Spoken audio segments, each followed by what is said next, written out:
Good morning, gentlemen. My name is Charlie Ungemak, and you are listening to Man Talk Monday on the Gird Up Podcast. I'm flying solo today.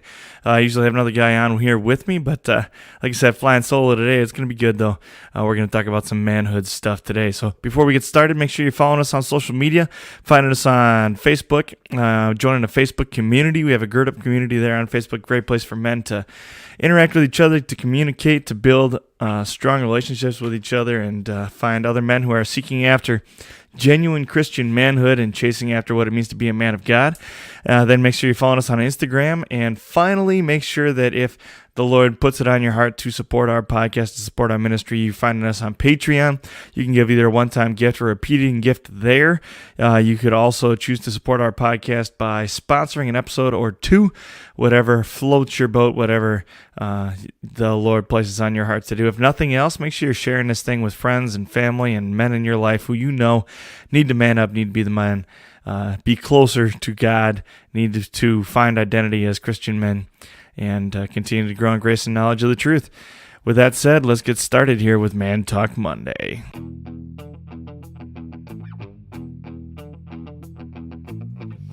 You are listening to the Gird Up Podcast. To gird up is an ancient way of preparing oneself for hard work or a battle ahead. Our work is to reclaim masculinity in the modern world and to live out our calling as men of God. Here you will find a community of believers working hard to become the men that God created us to be. Now it's time to roll up your sleeves and let's get to work. All right, fellas. So the conversation about masculinity, particularly toxic masculinity, seems to have been fading a little bit from the limelight, fading from our constant news cycles, at least for the meantime, as some of these higher profile cases of sexual assault and things like that have started to fade into the background, at least as far as the news are concerned. And it's not a part of our daily conversation, I think, at the moment, but it's going to continue to rear its ugly head. It's going to continue to come back, and we're going to have to continue to have conversations about it. And the reality is the issues that are facing us in this day and age, the issues that are facing us right now, especially in regards to toxic masculinity, they're not going away anytime soon, and they're gonna continue to keep coming back. So we need to be prepared to address it. We need to be prepared to have a conversation about it. We also need to recognize the risks involved with some of these proposed solutions to the problem. So we're going to base this conversation on The Abolition of Man by C.S. Lewis. We're also going to talk about a couple other people in here too, but mostly C.S. Lewis. If you've been listening to the podcast, you know that he's on my reading list pretty regularly. This is The Abolition of Man. He wrote it almost 100 years ago now, and it still applies. It maybe applies better now than it did then, even when he wrote it, which is a testament to its longevity, and it's a testament to the quality of writing that he was doing. But he starts out by pointing out simply that God has instilled innately in creation a natural order of things. There's a way that God created it. There is a way, right? The way, as we call it as Christians, is the overarching and objective morality, value, justice. It is the way, right? It's the natural order of things. And this is not a construct of Christianity or even Judeo-Christian tradition. This is found all over the world in all different cultures. The Chinese, they speak of something called the Tao, is the same concept, right? Hindus have the Rata, I think that's how you pronounce it, the Rata, where again, it's beyond creation, right? It's something bigger than we are. It's something bigger than we understand. It's something that pre-existed humans. Aristotle and Plato also spoke of God, good and reason and ethics as being beyond existence, right? The things that exist can all be taken away and destroyed, but good and reason and ethics, they're all beyond existence, as they described. They're talking about the way. They're talking about the natural order of things as God created them. The point is that there is a natural order, and it's established by the Creator himself. This order is clearly apparent and valuable, and it's even vital in a natural world, which is pretty easy to see. We see it in the study of biology, study of animals, when we look at the planets and the stars and how they all rotate, and it's predictable, right? We can predict the weather because we see patterns. Everything has an order. There's a natural order to it, and it also applies to human life and to human beings. It is in a natural world. It's necessary that a strong, dominant male protect the physically and emotionally vulnerable female. And we're talking about humans now. In nature, in a purely natural world, not the modern world we live in, but in a purely natural world, it is necessary that a strong and dominant male protect the vulnerable female, particularly during the ultra vulnerable times of like childbirth and child rearing. You think about just how vulnerable a woman is during those times. Even outside of this time, the child rearing and childbirth time, the female human being is in the untamed and uncultured and unaltered wildness that we were created in. The female is very vulnerable just due to the physiology of the female body. Human babies, this is crazy. I didn't know this before, but human babies are actually born earlier than any other mammal baby is born. So obviously different animals have different gestation periods, but if a human baby if the baby's gestation period was the same proportionally to other mammals of the same size, the baby would be in there for up to another 2 years before the baby was actually born, before it developed to the point where the baby would be born, which means that human babies are far more vulnerable when they leave the womb, when they're born, than any other mammal is. And so that also means that the mother, in caring for that infant, is far more vulnerable than any wild animal you would see. And actually, the woman, a female human, we are the only mammal that walks upright the way we do.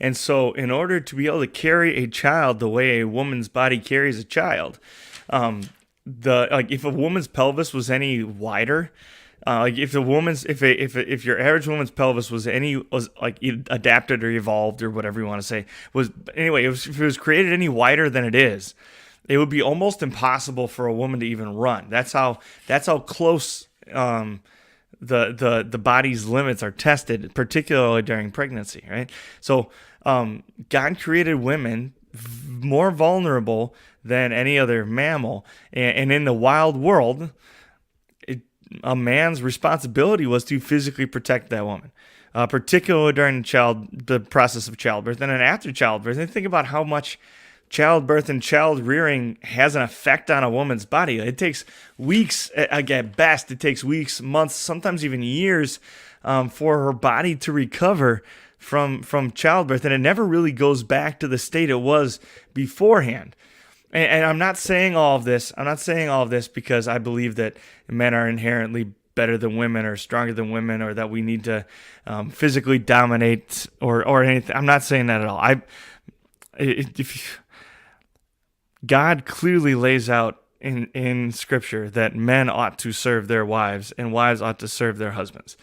If men and women live out their calling as men and women of God the way that God prescribes it in Scripture, then the just incredible mutual respect they have for each other is going to at least inside that relationship, there's not going to be an issue of feminism versus masculinity.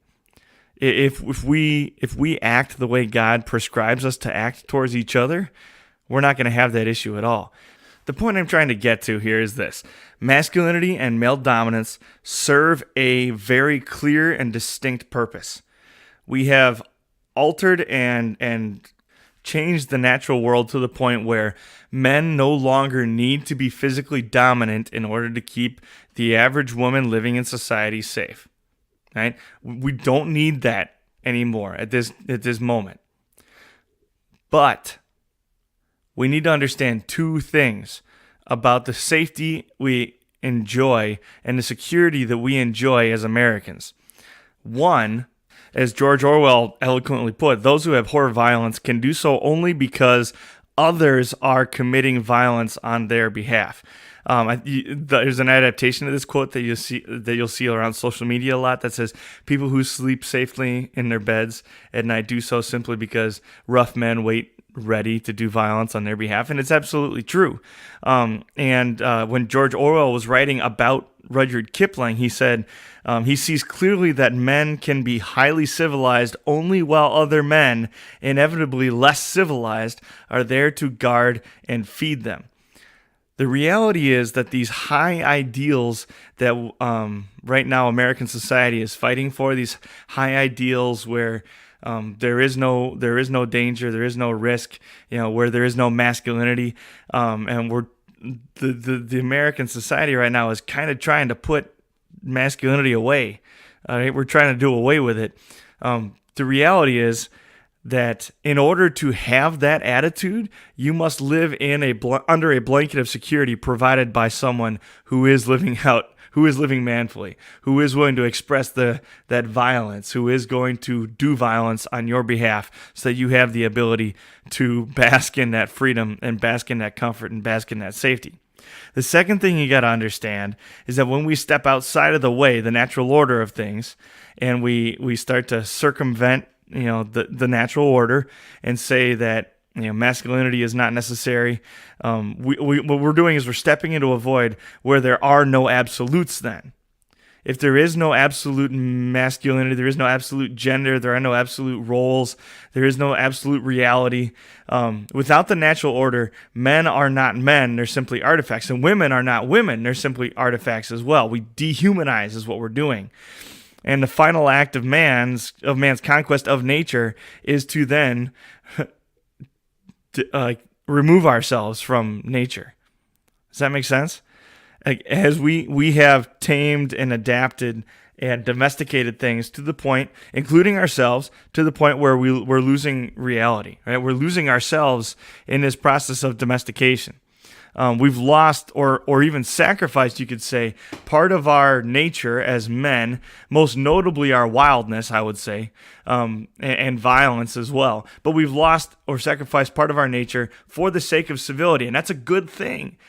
It's a good thing that we experience a level of safety and comfort where we don't have to express violence on a daily basis, where we don't have to actively defend ourselves and our families and our loved ones from some great physical threat. We can only give up so much of ourselves as men before it becomes a problem. C.S. Lewis paints a picture here. Well, he uses an analogy here. He says, it's like the famous Irishman who found that a certain kind of stove reduced his fuel bill by half, and thence concluded that 2 stoves of the same kind would enable him to warm his house with no fuel at all. So he bought another stove. He put 2 stoves in because then he thought it would be free, but in fact, he just ended up paying the same amount he did before, right?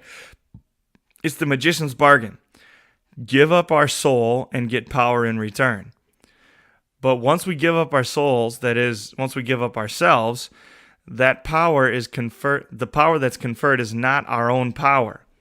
It's the power of someone else. We are slaves and puppets then to the people to whom we've given up our souls. So when we give up our masculinity, when we hand over our identity as men to whoever it may be, those who are trying to reform society to the point where there is no gender, if we give that to them, we've surrendered our very selves. We're now just slaves to somebody else who owns our identity. Right? We're now just puppets to someone else who owns our identity. And the reality is, if we do not have men to do that violence on our behalf, if we do not have men who are willing to step up and be men, it's going to mean the downfall of our society. It's going to mean that this blanket of security we live under is going to end. We live in a highly volatile and dangerous time, whether we understand it or not. And so my call to you, my plea to you today is do not let the world strip us of our masculinity and manhood. Don't let them take it from us. We live in an extraordinary time where we face very little physical danger in our regular daily lives, and we are wealthier and more comfortable than any other people in history have ever been. But it cannot last. It will not last forever. That's what history says. And history has a tendency to repeat itself. It will not last forever. And our futures and the future of our children and grandchildren depends entirely on the tradition of manhood, on the masculinity conveyed upon our sons and on their sons to follow, on the generations that follow them. So my plea to you today is keep the faith. Fight the good fight and be the men that God created you to be in anything and everything that you do. God bless you, brothers. Tune in tomorrow for an interview, and I hope you have a great start to your week today. Have a good one.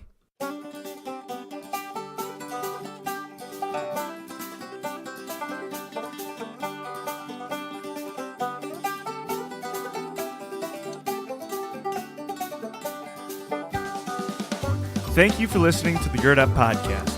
If you like what you're hearing on our podcast, make sure you're sharing it with friends and family, men in your life who you think need to hear our message.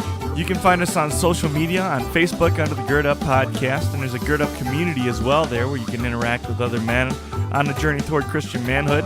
You can find us on Instagram as girdup_like_a_man. If you'd like to help us bring our message to more men just like you all around the world, you can hit up our Patreon account. Type in www.patreon.com/girdup. And finally, please leave a 5-star rating or review on whatever platform you use to listen to our podcast, whether it's iTunes or Spotify. What that does is it helps us get more attention in the podcast world and bring more men to our message. Thank you again for listening to our podcast. Thank you for all the ways you support us and help spread the word. Until next time, go gird up and be the man that God created you to be.